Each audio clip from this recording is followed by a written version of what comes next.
So a relation R that is defined on a set S. Okay, so when a relation R, when we say that it is defined on a set S, it means that R is subset of S cross S. Okay, so when a relation R is defined on a set S and the relation R is such that R is reflexive, R is anti-symmetric, and when R is transitive. Okay, so when R is a reflexive relation, when R is anti-symmetric, and when R is transitive at the same time. Okay, then we say that the relation R is a partially ordering relation. Okay, so we understood what is a partial ordering. Now what is a partially ordered set? Okay, so what is a partially ordered set? Is the set S in which the relation R is defined, is that the partially ordered set? No. The partially ordered set is a set S together with the relation R, denoted this way. So this is called partially ordered set, or in short, poset. Set S together with this relation is called the partially ordered set, right? And if you ask what are the members of this partially ordered set, it is nothing but the members of the set S on which the partially ordering relation R is defined. Okay? Okay, so let's see some examples of partially ordered sets. Okay, as first question, we'll ask whether the set comma greater than or equal to, whether that is a partially ordered set. So how we will check whether set comma greater than or equal to is a poset or not? Okay, the set here is the set of integers and the relation is greater than or equal to, right? So it is nothing but S comma R, right? Where S is the set of integers and R is the greater than or equal to relation. We have to check whether this is a partially ordered set or not. So for checking that, we have to check whether R, that is here greater than or equal to, whether that is a partial ordering relation or not. Okay, is it a partial ordering relation? And the relation R is defined on the set Z, the set of integers. Okay, so what is a partial ordering? Again, we have to check whether the greater than or equal to relation is reflexive, anti-symmetric, and transitive at the same time. Okay, so if we can check whether this greater than or equal to relation defined on the set of integers is reflexive, anti-symmetric, and transitive at the same time, if these three conditions are satisfied by this relation, then greater than or equal to is a partially ordering relation on the set of integers, and that makes this a partially ordering set.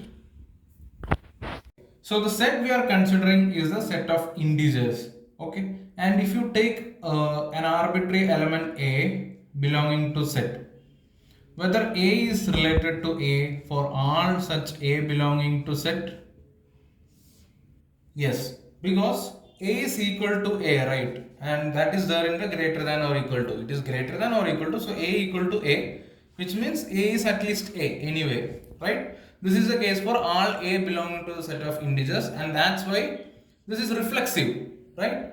Now, whether it is anti-symmetric or not. Okay, so it is the case that when A is at least B and when B is at least A, it implies that A equal to B, right?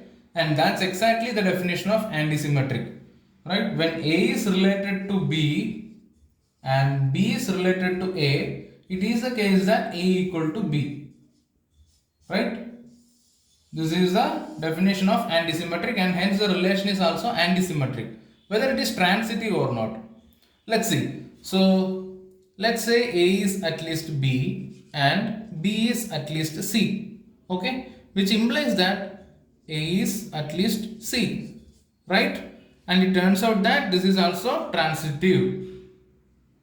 For this is a case for arbitrary A, B and C, okay, and that's how we can generalize that the relation greater than or equal to the relation defined on the set of integers is a partial ordering relation, or we can also say the set together with this relation, the set comma greater than or equal to is a poset, is an example of a partially ordered set. Okay, so the next question is whether the set which is the set of positive integers together with the divides relation, this is the divides relation, okay, it's the divides relation, whether this is a partially ordered set or not, okay, that is the question. Now we have to check whether the divides relation, whether this is reflexive, antisymmetric and transitive at the same time, right, when it is defined on the set of positive integers. Okay, so let's take an arbitrary element a belonging to set plus, the set of positive integers. Okay, now a divides a, right, for all a belonging to set plus, and hence it is reflexive.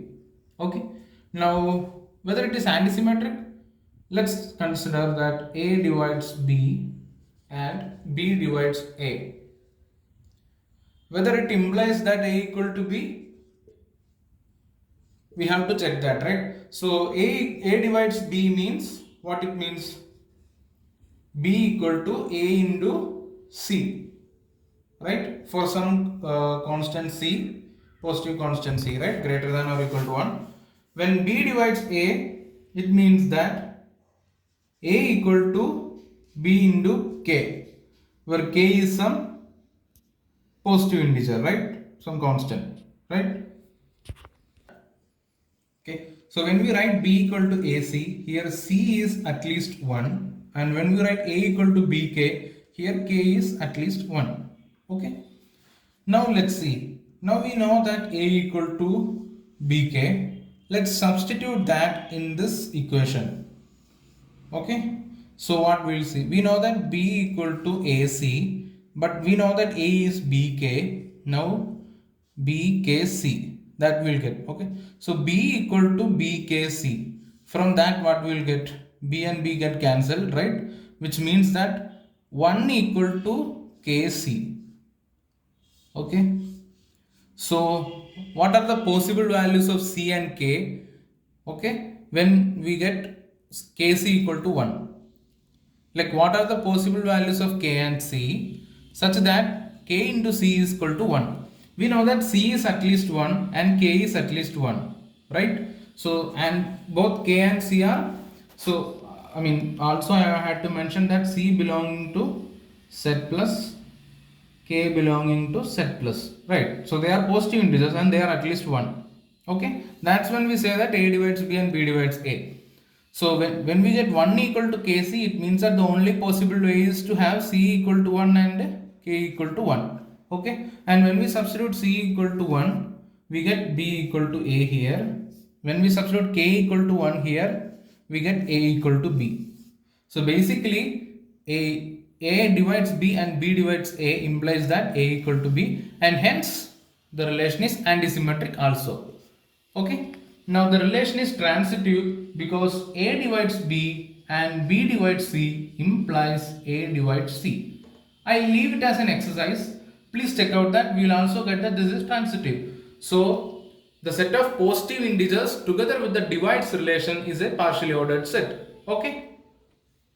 Okay. So let's consider this set here. The set S is a set of people and the relation R is defined this way. Relation R, so X is related to Y when X and Y are both people and X is older than Y.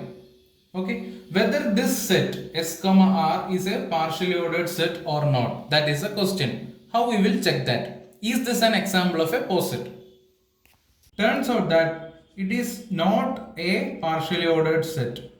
Okay, so this is an example of a set together with the relation, but that is not a partially ordered set because we can prove that the relation R defined on set S right? The relation R defined on set S is basically not a reflexive relation.